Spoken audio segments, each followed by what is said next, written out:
Entre as ondas do mar e a luz do serão, leva minha alma ao sal do fogar. Nos caminhos de pedra que pisam nos dias, escoito a Galícia nas melodias. No cantar do vento, na flor do toxo, vai escrita a história do que somos nós. Fala minha terra, respira os montes e o tempo detém-se nos velhos horizontes. Fala meu coração em galego, como a auga limpa de regueiro, com cada palavra que sabe a verdade. Galícia vive em liberdade. Fala meu coração em galego, como a auga limpa de regueiro, com cada palavra que sabe a verdade.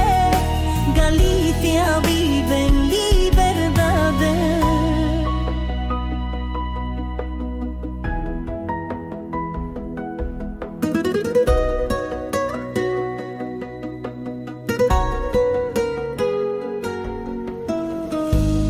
Levo no peito as verbas herdadas, como un lume que nunca se apaga. E a onde vai a lonxo preto, vai comigo o acento.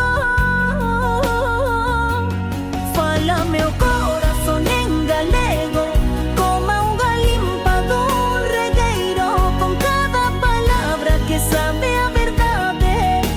Galícia vive em liberdade. Fala meu coração em galego, como a auga limpa do regueiro, com cada palavra que sabe a verdade. Galícia vive em liberdade.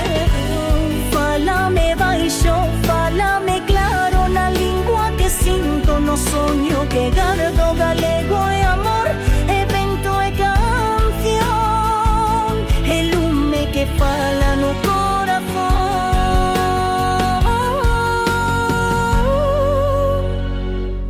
Fala meu coração em galego, como a auga limpa do regueiro, com cada palavra que sabe a verdade.